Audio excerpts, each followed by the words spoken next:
कहानी की शुरुआत में हमें बताया जाता है कि कई साल पहले धरती पर कुछ ऐसे क्रिएचर रहते थे जिन्हें मैजिक करना आता था। लेकिन मैजिक को सीखने के लिए काफी ज्यादा टाइम लगता था। इसीलिए लोगों ने मैजिक की जगह टेक्नोलॉजी को अपनाया, जिसके चलते लोगों ने मैजिक का यूज करना बहुत ही कम कर दिया और फिर धीरे धीरे मैजिक का नाम इस दुनिया से गायब हो गया। अब लोगों को मैजिक के बारे में कुछ पता ही नहीं होता है कि वो एग्जिस्ट भी करती है या नहीं, लेकिन असल में मैजिक अभी भी एग्जिस्ट करता है। अब कहानी के प्रेजेंट में हम लैन नाम के एक टीनेजर लड़के को देखते हैं जिसका आज 16वां जन्मदिन था। तो उसकी मॉम उसे बर्थडे विश करती है। फिर जब उनकी नजर लैन के शर्ट पर पड़ती है तो वो काफी खुश हो जाती है, क्योंकि वो शर्ट उनके फादर की थी जिनकी डेथ काफी टाइम पहले हो चुकी है। अब लैन की मॉम उसके बर्थडे पार्टी पर उसके स्कूल के दोस्तों को इनवाइट करने को कहती है। तभी वहाँ पे लैन का बड़ा भाई बार्ले आता है, जो कि काफी शरारती था, और वो आते के साथ ही घर में शरारत करना स्टार्ट कर देता है। इस पर उसकी मॉम उसे पनिश करती है। तो बार्ले उसके बाद घर के बाहर आकर शरारत करने लगता है।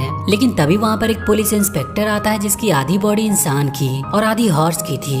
वो इंस्पेक्टर बार्ली की मॉम के पास उसकी कंप्लेंट लेके आया था। उसकी कंप्लेंट देखकर बार्ली की मॉम उसे काफी डांट लगाती है, और जब वो इंस्पेक्टर बार्ली के साथ घर के अंदर आता है तो उसकी आधी हॉर्स बॉडी की वजह से काफी चीजें टूट रही थी। ये देखकर लैन काफी परेशान हो जाता है। इसीलिए वो जल्दी से अपने स्कूल बैग को लेकर बस स्टैंड पर बस के आने का वेट करने लगता है। वहीं बस स्टैंड पर एक आदमी उसकी शर्ट को देखकर उससे पूछता है कि ये शर्ट किसकी है। तो लैन उसे अपने डैड का नाम बताता है। ये सुनकर वो आदमी उससे कहता है कि तुम्हारे डैड मेरे काफी अच्छे दोस्त थे। आगे वो लैन को उसके डैड के बारे में बहुत अच्छी अच्छी बातें बताता है। अब लैन अपने डैड की अच्छी अच्छी बातें सुनकर काफी खुश हो रहा था। कुछ देर के बाद वो एक लिस्ट बनाता है जिसमें वो लिखता है कि आज वो क्या क्या करने वाला है। फिर वो लिस्ट के अकॉर्डिंग अपनी कार को लेकर सबको अपने बर्थडे पार्टी पर इनवाइट करने जाता है। लेकिन इस काम को करने में वो काफी नर्वस हो रहा था, और इसीलिए कुछ लाइनों को वो अपने हाथों में लिख लेता है, और जैसे तैसे करके वो अपने सारे फ्रेंड को इनवाइट करता है। उसके सारे फ्रेंड्स भी उसकी पार्टी में आने को तैयार हो जाते हैं। लेकिन तभी वहाँ पर उसका भाई बार्ले अपनी वैन को लेकर आता है, जिसकी हरकतों से शर्मिंदा होकर लैन अपने फेस पर अपना हाथ रखता है, जिस वजह से उसके हाथ की सारी स्याही उसके मुंह पे लग जाती है। ये देखकर उसके सारे फ्रेंड उस पर हंसने लगते हैं। इसलिए लैन सबसे कहता है कि उसकी बर्थडे पार्टी कैंसिल हो गई है, और इतना कहकर वो अपने भाई के साथ अपने घर पर आ जाता है। लेकिन इससे लैन काफी दुखी था, क्योंकि उसने जैसा सोचा था वैसा हुआ नहीं, और इसीलिए अब वो उस लिस्ट में लिखे हुए सारे काम को इरेज करने लगता है। लैन को दुखी देखकर उसकी मॉम उसे वो गिफ्ट देती है, जो कि उसके डैड ने उसके 16वें जन्मदिन पर देने को कहा था। वो उस गिफ्ट को देखकर काफी एक्साइटेड हो जाता है, और जब वो उस गिफ्ट को खोलकर देखता है तो उसमें एक मैजिकल स्टिक और एक खास तरह का पत्थर होता है, और एक कागज पर एक मैजिकल स्पेल लिखा हुआ था। इसके अलावा कागज पर लिखा हुआ था कि मैजिकल स्टिक के ऊपर वो पत्थर लगाने से मरे हुए इंसान को एक दिन के लिए जिंदा किया जा सकता है। अब ये सुनकर वो दोनों भाई बहुत एक्साइटेड हो जाते हैं अपने मरे हुए डैड से मिलने के लिए, और बिना कोई टाइम वेस्ट किए बार्ले उस मैजिकल स्टिक से अपने डैड को बुलाने लगता है। लेकिन उससे कुछ होता नहीं। तो लैन उस मैजिकल स्टिक को लेकर अपने कमरे में आ जाता है और कागज पे लिखे उस स्पेल को पढ़ने लगता है, और तभी उस मैजिकल स्टिक में रोशनी हो जाती है। ये देखकर लैन उसे अपने हाथों में उठाकर उस स्पेल को पढ़ने लगता है, और देखते ही देखते वो मैजिकल स्टिक लैन के डैड को वापस से जिंदा करने लगती है।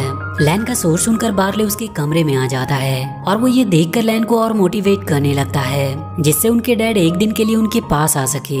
लेकिन अब उस मैजिकल स्टिक को लैन कंट्रोल नहीं कर पा रहा था, तो वो मैजिकल स्टिक नीचे गिर जाती है, जिसकी वजह से वो खास तरह का पत्थर टूट जाता है, और जिसके कारण मैजिकल स्टिक का वो मैजिक पूरा नहीं हो पाता। इसीलिए लैन और बार्ले के डैड पूरी तरह से धरती पर आ नहीं पाते, और अब उनके पास सिर्फ उनकी आधी बॉडी आई हुई थी।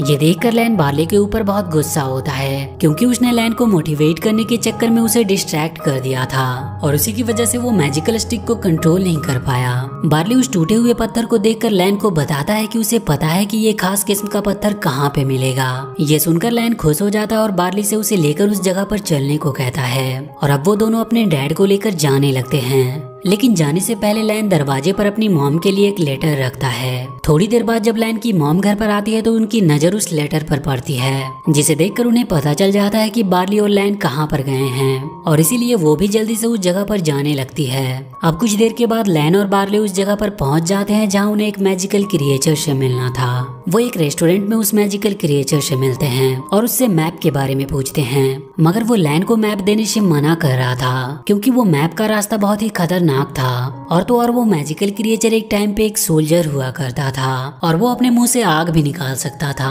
और फिलहाल वो एक रेस्टोरेंट में वेटर की नौकरी कर रहा था। ये देखकर लैन और बार्ली उसे मोटिवेट करते हैं, जिसके चलते वो मैजिकल क्रिएचर काफी मोटिवेट होकर अपने मुंह से आग निकालता है। लेकिन वो उस आग पर कंट्रोल नहीं कर पाता, जिससे पूरे रेस्टोरेंट में आग लग जाती है और उनका मैप भी उसी आग में जल जाता है, जिसमें उस खास किस्म के पत्थर के पास जाने का रास्ता था। अब उस रेस्टोरेंट में चारों ओर आग लग गई थी, इसीलिए सभी लोग अपनी अपनी जान बचाने के लिए इधर उधर भाग रहे थे। वहीं लैन और बार्ली भी गेट की तरफ जाने लगते हैं, लेकिन इस दौरान उनके डैड की वो बॉडी पीछे रह जाती है, जिनके ऊपर एक पिलर गिरने ही वाला था कि तभी लैन एक स्पेल बोलकर एक मैजिक करता है और वो उस पिलर को हवा में ही फ्रीज कर देता है।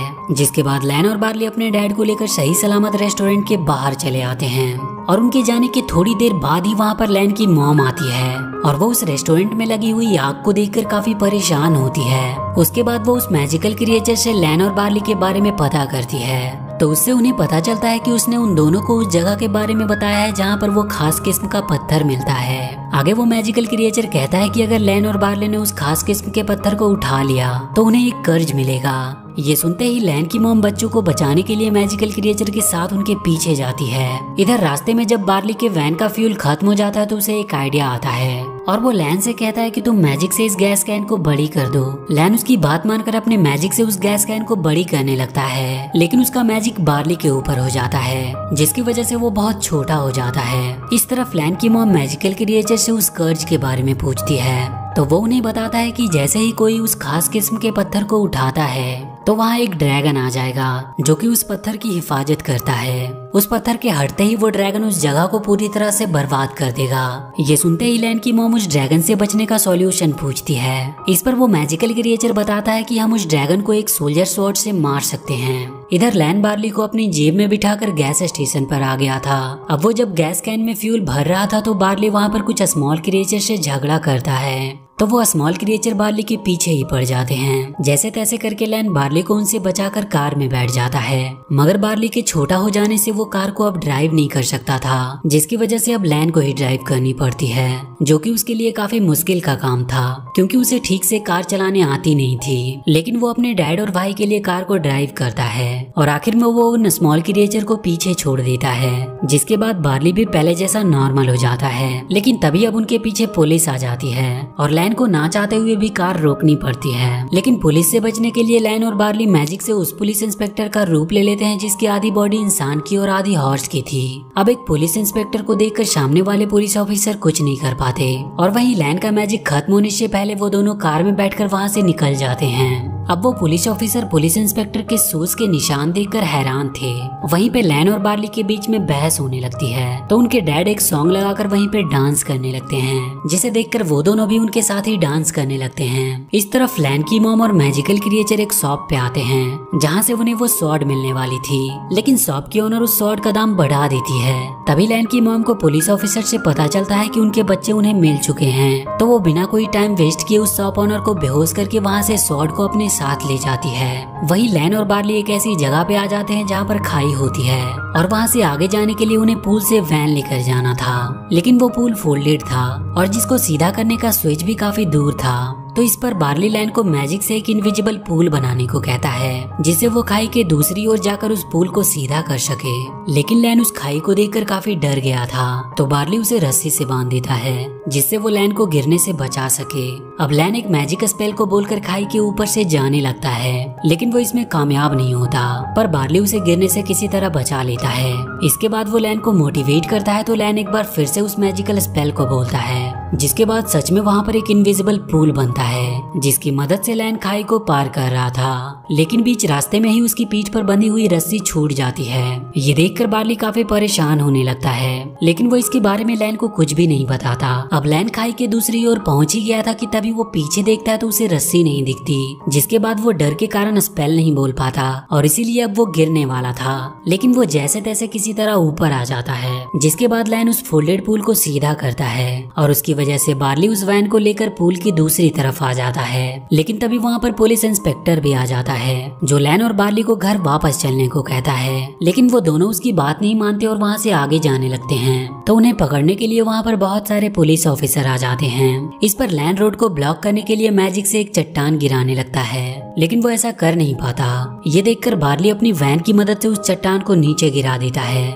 जिससे वो रोड ब्लॉक हो जाती है। अब लैन और बार्ली वहाँ से पैदल ही आगे जाने लगते हैं और कुछ देर के चलने के बाद वो दोनों एक अंधेरी गुफा में पहुँचते हैं, जहाँ पे उनका सामना होता है जेली क्यूब से, जो उनकी तरफ बढ़ता ही जा रहा था। लेकिन लैन बार्ली और अपने डैड को लेकर एक कमरे में आ जाता है, मगर अब उस कमरे में भी पानी का लेवल धीरे धीरे ऊपर बढ़ रहा था और अब वो दोनों वहाँ से बाहर जाने का रास्ता ढूंढने लगते हैं। तो वहीं पे उन्हें ऊपर से बाहर जाने का रास्ता मिलता है, लेकिन उसे खोलने के लिए नीचे का स्विच प्रेस करना था, मगर वो दोनों ऐसा कर नहीं पा रहे थे क्योंकि अब पानी का लेवल काफी ऊपर बढ़ गया था और उनको अब बहुत नीचे जाकर स्विच प्रेस करना था। इसीलिए उनके डैड वो स्विच प्रेस करने जाते हैं और उसके बाद वो दोनों बाहर आ जाते हैं। लेकिन जब वो अपने सामने अपने स्कूल को देखते हैं तो वो दोनों काफी हैरान होते हैं। अब लैन बार्ली को वो मैजिकल स्टिक देकर कहता है कि वो बचा हुआ टाइम अपने डैड के साथ स्पेंड करेगा और इतना कहकर वो अपने डैड को लेकर पहाड़ पर चला जाता है और वो उस लिस्ट को देखने लगता है जिसमें उसने वो सब कुछ लिखा था जो वो आज अपने डैड के साथ पूरा करना चाहता था।